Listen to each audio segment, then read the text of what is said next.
And that's why I think it's so important when you think about the future of work and the future of what's next. It's not about knowing what it is. It's about being prepared to accept what it is and learn what it is and apply what it is when it comes. Future of work executive, author, and life work design strategist Kason Morris joins us to share how he has helped individuals embrace adaptability and learning agility to create their own strategies for achieving the life that they want to lead.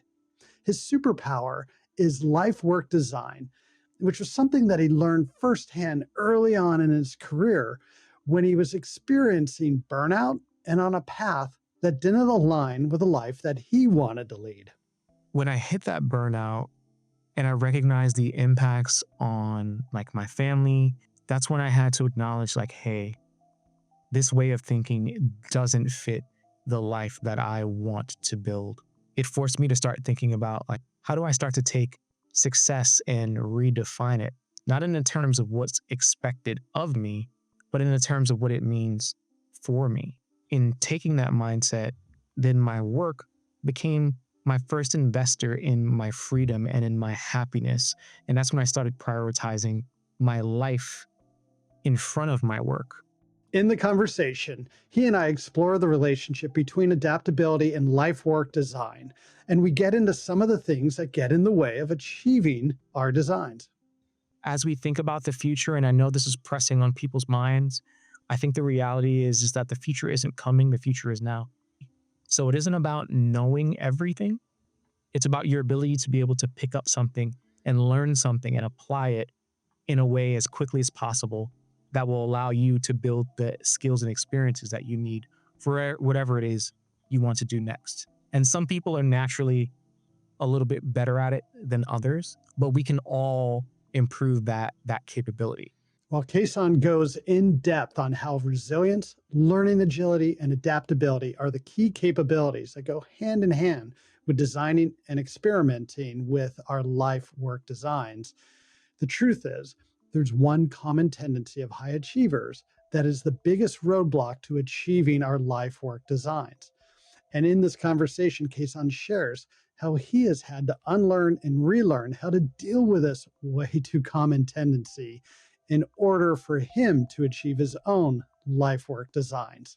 Hi, I'm Roger Kastner, and I'm the host of the What Do You Know to Be True podcast. I work with leaders and teams to co-create pathways to being better versions of themselves, and these conversations are intended to amplify the stories and experiences of people who've done just that. The goal of these conversations is to learn more about our guests' experience with their superpowers so that we can become more curious about the special talents in each of us and get inspired to live more fully into our own potential and possibilities. If you're ready, let's dive in.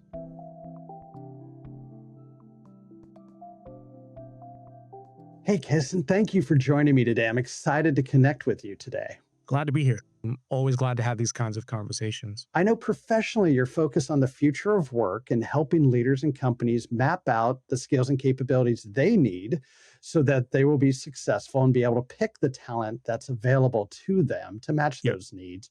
I know you're also working with individuals to architect their life-work balance and identify ways to be ready for the future in a way that's in harmony between their life and work goals.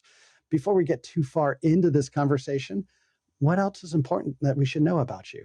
A little bit about me. I grew up in the South Bronx in New York City during the late 80s, early 90s, in a situation where survival was the plan and the system wasn't really built to help people like me win. And I learned really, really early that if I didn't design my own path, I'd stay stuck in someone else's. So that led me to kind of playing this game and becoming a designer of my own situation for the better part of 20 years, working at Fortune 100s, high growth startups, big orgs, big titles. But I didn't let that system write my whole story. I used it. I turned those experiences and those opportunities into leverage. So then my paycheck became proof, and my career, in essence, and my work became a launch pad. It allowed me to buy back my family's time. and to the point where I've been able to retire my wife so we could build businesses that work for us and not the other way around. So when I think about the future of work and when I think about these ideas and how I help others, in essence, that is my superpower. Like life has been my test case. So everything that I teach about these ideas, I live. And that's why people trust it because it isn't theory, it's proof. And that proof is what I call life work design. Professionally, and I think personally, and the work that you do with teams, leaders, and individuals is all about being aware of the future and what the future holds for us, and being intentional about how leaders, teams, and individuals, choose to prepare for the future, but be very intentional about how they want to be here now. And so there's that lovely, I mean, we call them polarities, but it's not. It's an integrated present and future.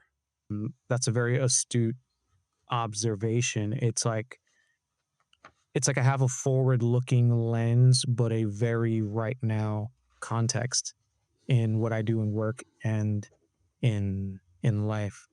So when I think about my seat as a like a multi potentialite doing things corporately, doing things entrepreneurially as a founder, the reason why I do those things is because of having like this big system view and this living proof of having that view.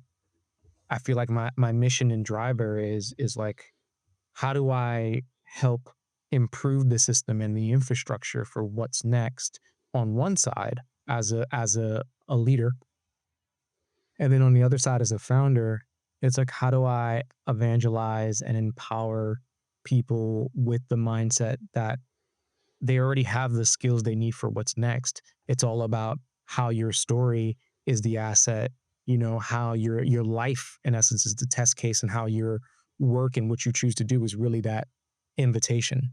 And that's what essentially keeps you future proof. There's no algorithm that can touch that. What I'm picking up on this right now is, that system thinking, that there is a system. And I think when we look at, systems of education, systems of business, systems of government, there's kind of like the marketing of it. The marketing of it is this individualism piece, but I don't know if the system is built for individuals. I don't think the system is built for individuals using their agency to be intentional about their choices in life. I think the system wants consumers. I think the system wants workers. Um, but the system's changing. The needs of the system are changing really rapidly. And I think if the individual doesn't change with it and isn't intentional about it, it's almost like being in the riptide. It's like when the riptide pulls you out and puts you in a place that you might not want to be. Well, if you're Yeah. intentional, you could actually look and see, okay, there's the riptide. I'm swimming over there. No, no, it's such an interesting point because when you think about that logic of like the systems thinking lens and how that can help individuals build that agency and viability. When you think about like what we're taught overall, it's kind of like when I even think of the concept of what I do, which I'm calling life work design. It's the systems that we're in teach us that these ideas are separate pieces.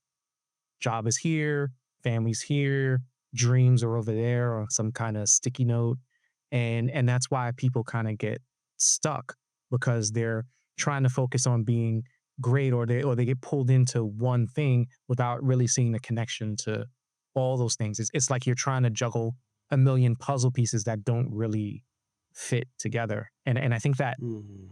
taking that systems lens inward to yourself, it's not about you being a machine. It's more about like how as you as a human start to see connections in all those things that you do, because time is a precious asset, and we extinguish it. And when you think about all the things that we extinguish it on, wouldn't you live a more holistic and a better and a more aligned life if you start putting together those pieces in ways that fit better for you? So like that's kind of how I think about it. And it's like, what does that mean? That's a new paradigm shift for so many people to kind of think about that interconnectivity and be intentional about it. In essence, like I said, like one of my sort of taglines as I've been evolving this concept and I think about these things, it's like, how do you design a life that you never have to escape from? And like, what does that actually mean and translate into? That translates into a mindset shift around life, work, and legacy. So it's like, how do you start to use work as a tool versus it being a driver of how you dictate life in of itself?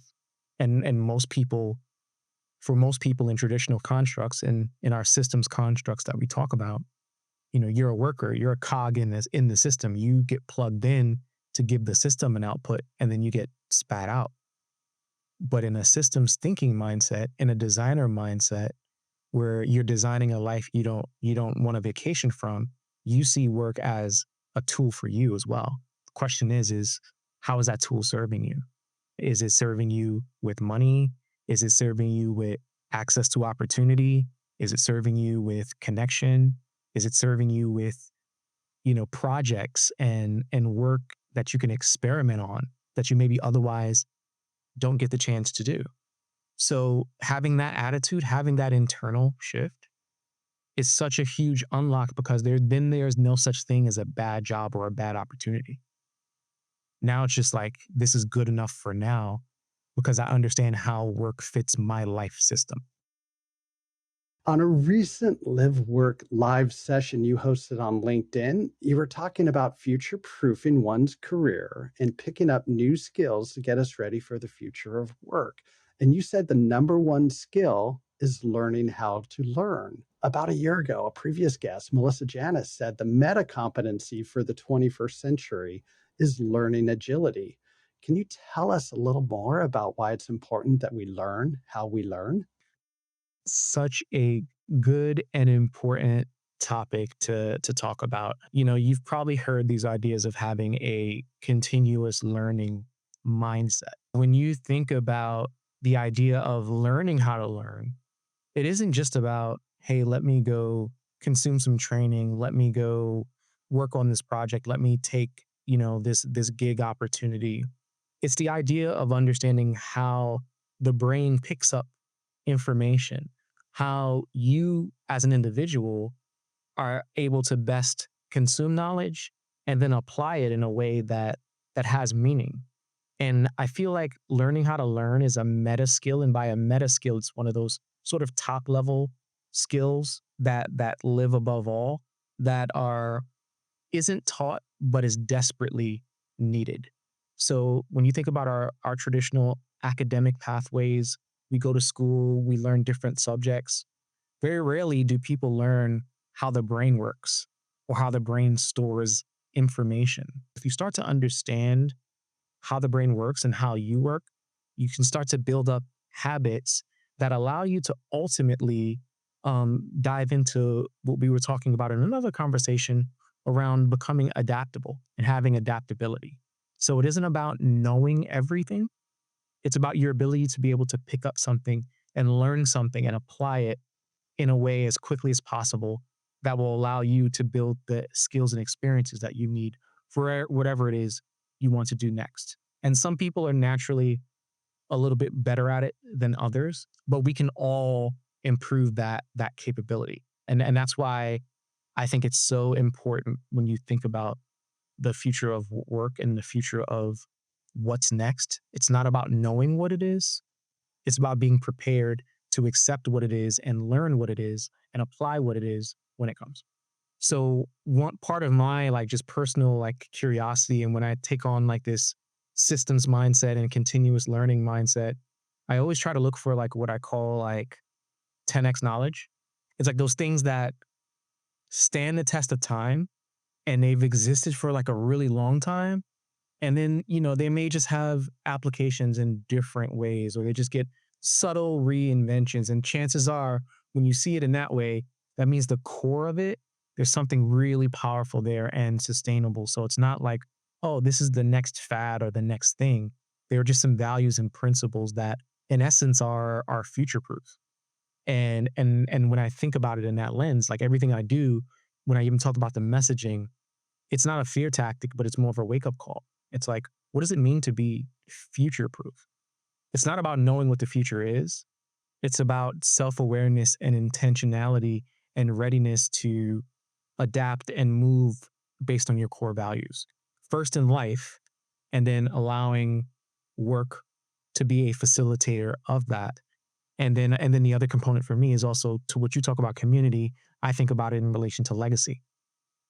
And that legacy splits into a couple of areas. It's like the legacy of your life, family, relations, connections can also be in the legacy of your work because our traditional 9 to 5 logic, guess what? You work, your company isn't going to remember you. But in your work as a leader, if you've helped people transform how they look at work or their outlook on work, or you create thought products and things like I take my own example, me writing a book, trying to distill the patterns in my journey, to me, that's a form of legacy in my work. These are things that are patterns that popped up. I've helped myself, I've helped others. And now I'm using that digital product and asset as a way to further amplify that message. And it may reach someone and it may help them. That I to me, that's there's nothing more rewarding than that kind of idea. All the other things come as a byproduct of that, like success, fortune, etc. Because really the main driver of sharing that message is a life that is designed that you don't feel like you escape from. I'm thinking back about 20 years ago. One night I'm reading Marcus Buckingham's First Break All the Rules. I was a relatively new manager and I was really curious about, um, showing up in the right way for my people, not knowing what that actually meant, but I knew I wanted to do it. And I read in that book where he shared Gallup was talking about 20% of people use their strengths in any given day. So only Mhm. 20% have Yep. the awareness and have been intentional about identifying what their strengths are and choosing to put themselves into that workplace that allows them to use their strengths, whereas the other 80% are doing what they're good at and what other people are asking them to do. And what I love about what you're doing is you're giving people a blueprint and a tool or a set of tools to help them be more intentional about their life and their work choices, the professional skills they need to develop, and to be more conscious about the choices they make to live a more meaningful life and be fully present. So I'm curious, what or who inspired you to take on that path of helping others live a more intentional and integrated life work experience? Life, in essence, became my test case, and the way I would characterize what inspired me is this idea of what I would call the relentless climb. So, coming out of the situations that I came from, I had this idea that I have to get the degrees, get the job title, that success was about promotion, income, all these kinds of things. And what that led to was that led to basically a first class ticket to burnout. When I hit that burnout and I recognized the impacts on like my family, my friends, and those close to me, that's when I had to acknowledge, like, hey, this way of thinking doesn't fit the life that I want to build. So, having a little bit of radical curiosity because of that catalyst, it forced me to start thinking about, like, well, how do I start to look at the system a little bit differently? How do I start to take success and redefine it, not in the terms of what's expected of me, but in the terms of what it means for me? And then that's when I started then taking my work, which led me to that crash, and turned it into a tool. And in taking that mindset, then my work became my first investor in my freedom and in my happiness.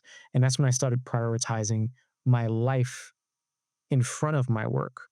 And when I thought about, the impacts on my family and the ways I wanted to show up and the ways I wanted to have time instead of working 70, 80-hour work weeks. So I could do things like walk with my wife in the morning just as a means of connection, to be able to take my girls to school, to be able to take them to practice at different times of the week, and to be present in those moments.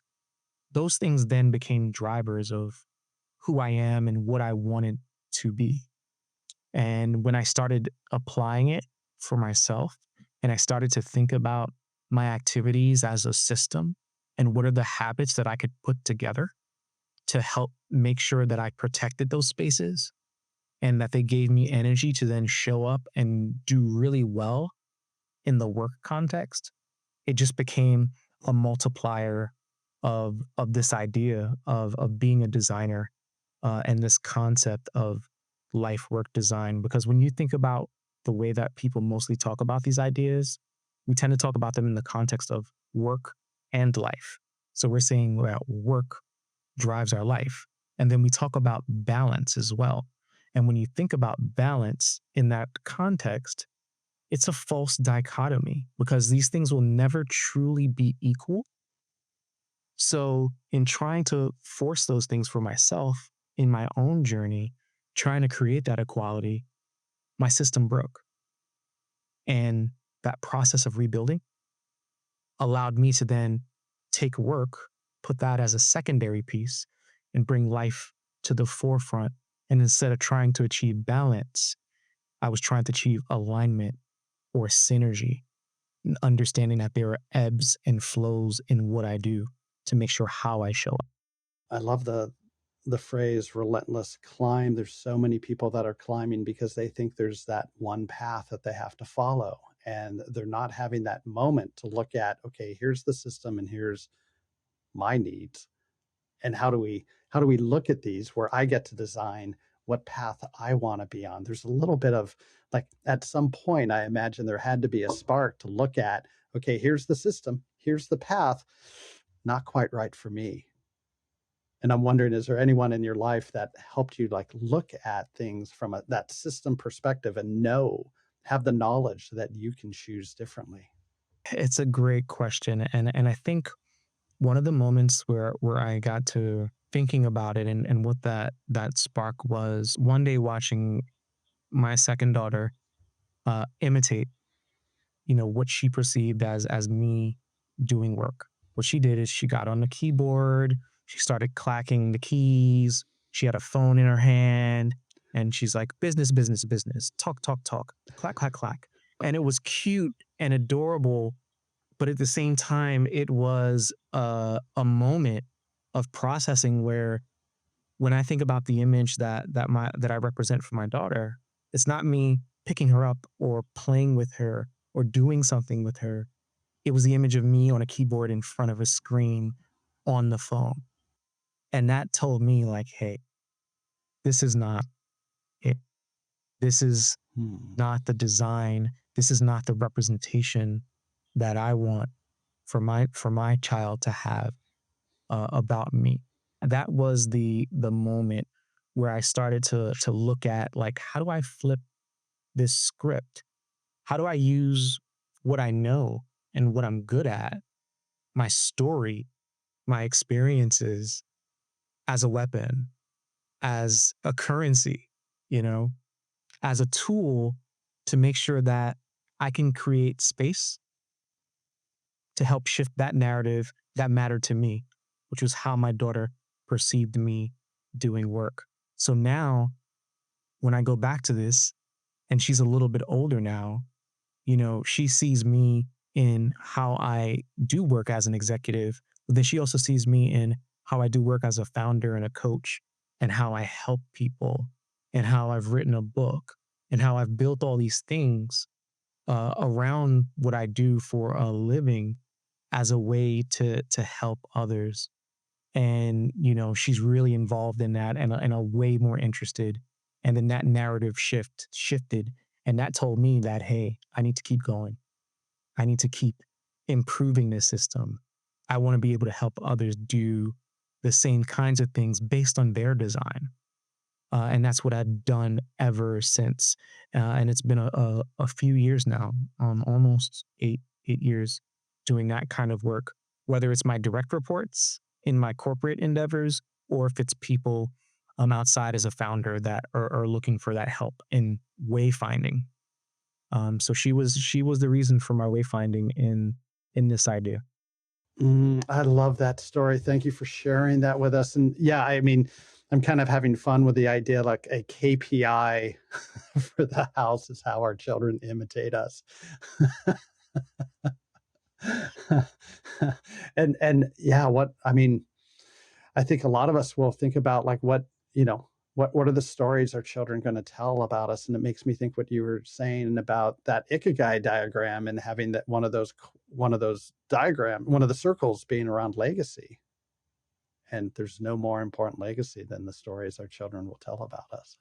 Some of the concepts that I teach around, and when I did my life work live show, which is something I started again on LinkedIn, just to share stories, to share wins, to share losses, just to be really transparent and get the message out around how we all need to become designers of our work.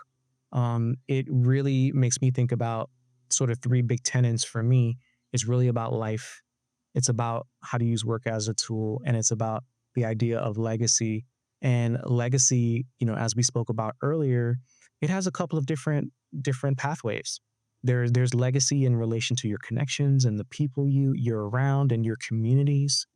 And then I believe there's also a legacy in your works and what you do. And it's not just about what you leave behind for others, but it's in how you live today and how you can take your works and allow those things to help and impact others. Me even taking the time to write a book about these patterns and about the ways I've helped others and about some of the tools that I've created over time. I see that as a form of legacy because it's something that my kids can be proud of. It's something that lives in print forever. And it's something that anyone around the world could potentially pick up, consume it, and potentially, utilize it in some way. One of my big mantras and missions in this idea is helping people look at something and say, hey, I didn't think about it that way. And then when they're able to take action against that, I feel like that is me truly living in the legacy of what I do.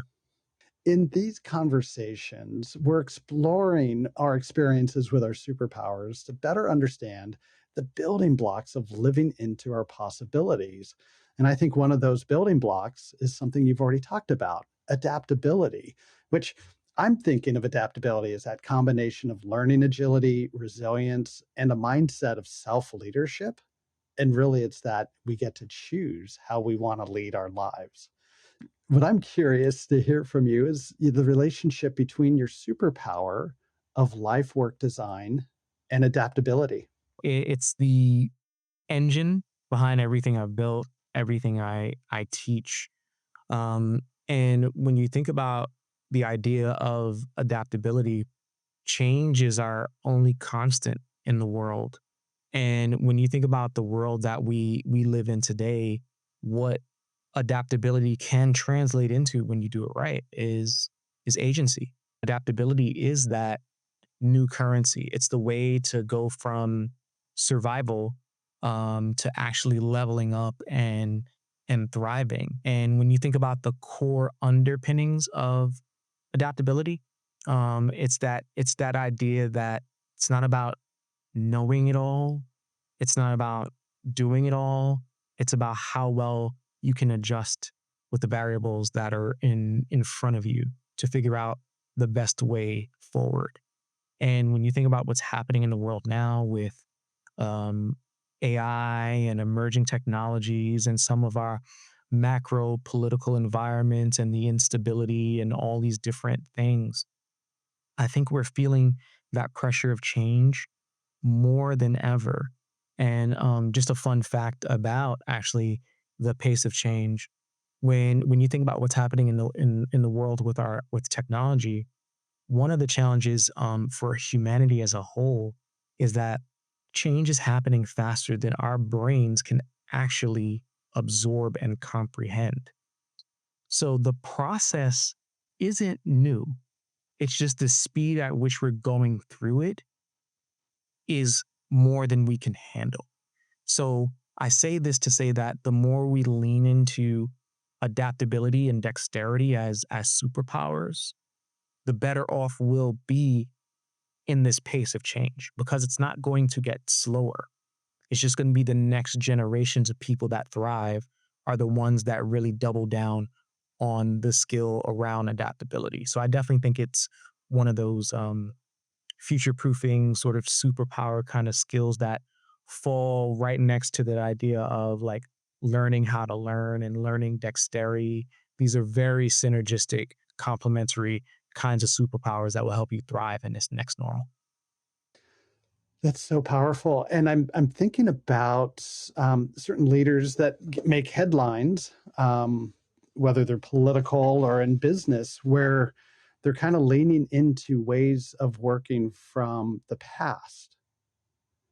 I think of this drive for getting workers back in the office 5 days a week. Yep. I'm thinking about some of the things that are happening in our country as far as politics of looking backwards rather than looking forwards, and I think that's because it speaks to this rate of change that people are not adapting to what's already changed, what's already in front of us, and they haven't built the capabilities to look forward of, okay, based on based on new realities, based on where we're at, what are the best ways of organizing, of leading that lean into what is, not what was.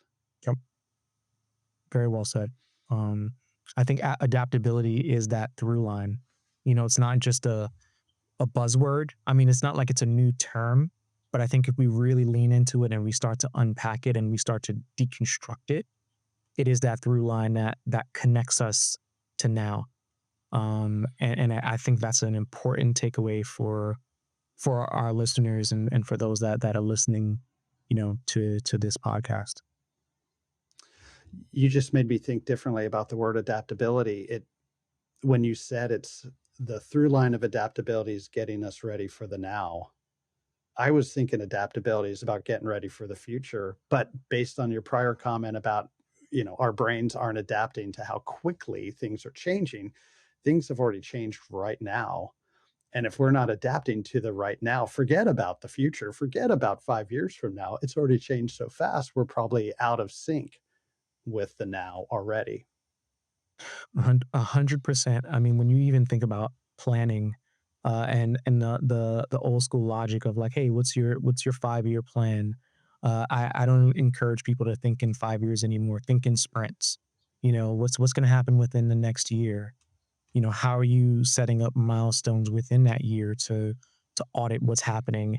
I know for me, on a personal note, and for those that I coach, I look at my own audit every 6 months, and then in the year's time, I kind of look at to see, well, what's working, what's not working. Do I pivot? Do I persevere? Because I have those indicators that are telling me these kinds of things are serving my design. And that's the beauty of this thinking in the designer's mindset, in thinking in systems. It's always a toolbox that you can come back to. It's very durable. You can come back to it and apply it when you're recognizing signals in life, in work, in legacy community that are telling you, hey, things might be changing. And how do I stay ahead of that? Or how do I start to put myself in the position to be adaptable to whatever change is coming, even if I can't influence that change? So, Kason, what do you know to be true about your superpower of life work design? When I think about being a designer, to the point I made earlier, it's about living in the now and understanding what is good enough for now. Even though my professional focus is future of work and trends and what's going to happen next, the more grounded you are in now, the more the concept of life work design makes you capable to be present in that now, and then also capable in whatever may come soon thereafter. That to me is the ultimate truth. It's like it's not about how you bounce back, but it's about how you build forward. I have a friend, Bill Hefferman, that will talk about resiliency, not not about bouncing back, but about bouncing forward, like coming back better than before. What did you believe early on about life work design that you've come to believe is not true anymore? The idea that a design is like a fixed object. This makes me think about the idea of like planning and in the corporate context, like having SMART goals, right? You put in all these different structures to kind of, make sure that you have goals, you have clarity, and you're working towards something. But the beauty of designing and in planning using this analogy is it's never about actually achieving the plan exactly as it is. It's about the act of doing it. It's about the underpinnings of designing, which is like, how am I being curious? How am I running different experiments and tests to better understand what's working, what's not working? These are all the kinds of things that are part of the muscles that you build that serve you. So it doesn't matter if what you designed actually worked. It's about the journey and not so much the destination. The journey of doing all the things to test, learn, be present, and make adjustments going forward. I think that's the biggest thing that I've learned in this journey of life work design. And I had to, as a recovering perfectionist, that is something that I had to let go of and unlearn so that my designer could thrive and flourish. This notion of perfection, I don't think it exists. I mean, the notion does, but actual perfection doesn't exist anywhere. And therefore, like, I think we all can, or a lot of us can fall guilty of, being perfectionists in a certain moments, in certain areas when, if we logically understand it's not possible, Yep. why are we just protecting ourselves from knowing that perfection's not possible? So I'm not even going to try. Is there a little bit That of ego getting in the way they're trying to protect us? that is definitely a possibility. And even when I think about perfection and the idea of it, I break it down a little bit more, is that my concept of perfection is more about things going exactly the way you want them to. So, and that's the thing that's what we get attached to and connected to. That if it doesn't go exactly the way I planned, then it's not a success. And when you think about then putting on your designer hat, it's like, no, you don't throw it all away. You look at what worked and where there's room for improvement, and experiments can help you do that. And and that's the beauty of these kinds of conversations is when you start to take away the energy of what perfection may mean for you, and like reconfigure that energy and understand in simple terms, what that may look like. Now you take ownership of it and you can move away from it. And it actually brings me to a topic, that a word that I put out there that kind of piggybacks off of what you were talking about earlier in our conversation. I mentioned the idea of unlearning. And I think that is an underutilized concept in all the things we do, whether it's life work design or something else. In pursuing learning, adaptability, dexterity, all these things, we also have to build the practice of unlearning certain behaviors, certain ideas, because what may have worked in the past may not work now. And I think that is another superpower I would add. So now we have a trifecta of learning, unlearning, and being adaptable. These are unique skills in of themselves, but they have a correlation. And when you put all that together, I think that's what really will help people step into like, hey, what do I have to pick up in order to move forward? But then also, well, what do I have to drop? So, what's next for you and your superpower of life work design? I am actually coming out with a course called the Future Proof Career Blueprint. And in essence, it's a quick way for people who are ready for change and they're thinking about their careers to start to think about how do they facilitate that mindset shift internally to break free from those outdated beliefs and how to detach from those traditional markers of success to shift forward into more of a skills first, purpose driven approach to using work as a tool. And then how do they look at their skills and thinking about the experiences that you already have? How do you maximize leverage against that and spot the right kinds of opportunities that are aligned to you? So it's an extraction of some of the core frameworks and models that I've built over time to help people kind of create that path and that roadmap for their careers based on skills, values, and some near term goals. And it's a way to kind of keep yourself accountable. So I think of this as an extraction of my book idea and then just taking it to that next step and just in the context of how we think about career. If someone wanted to follow you and learn more about you and even take the future proof assessment, where do you want to point them to? I would say you could find all that information on my personal brand website, which is kasonmorris.com.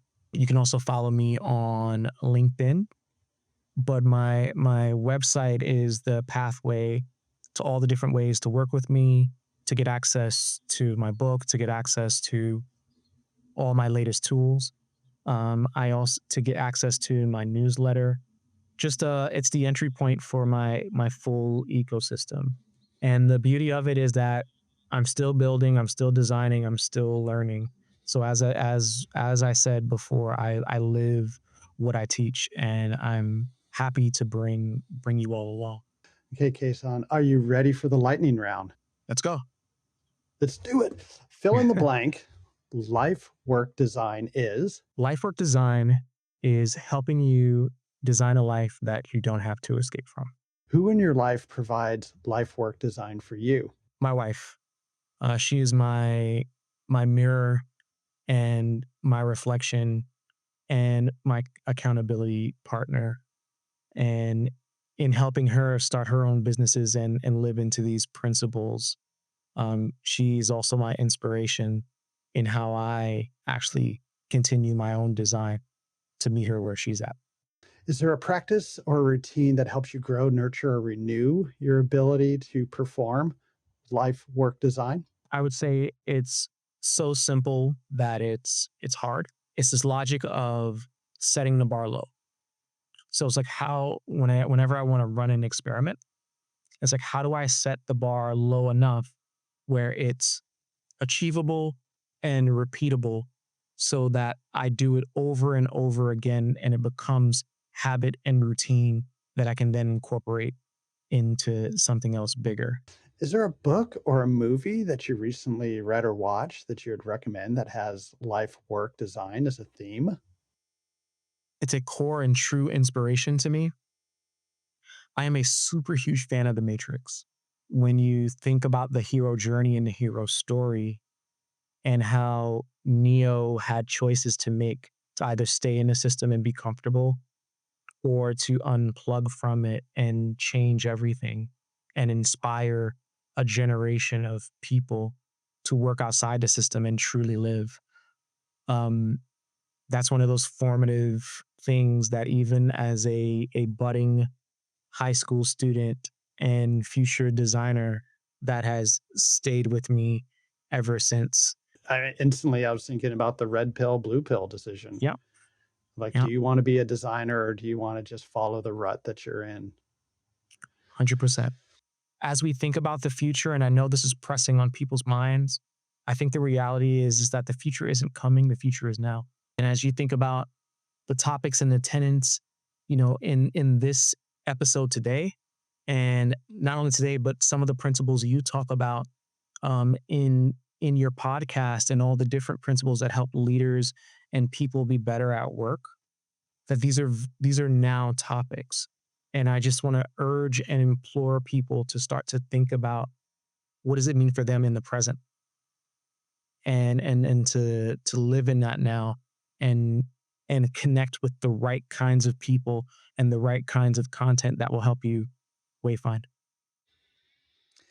I am digging on the polarities you're bringing up. I mentioned before how I love how you dance into these polarities, and it's not that you're spending time on the outside, but you're finding the connective tissue. You're finding the energy between them, and this idea of like, the future is now. This idea of life work designed so you have the life you don't need to escape.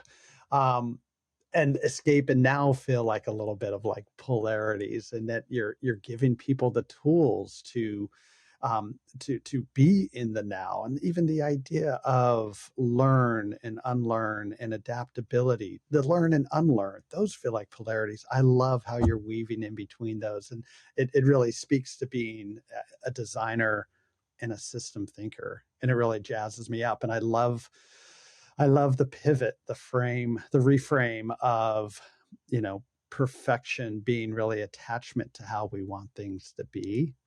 And it makes me think of the FBI hostage negotiator, Chris Voss, who says, don't be so sure of what you want that you wouldn't accept something better.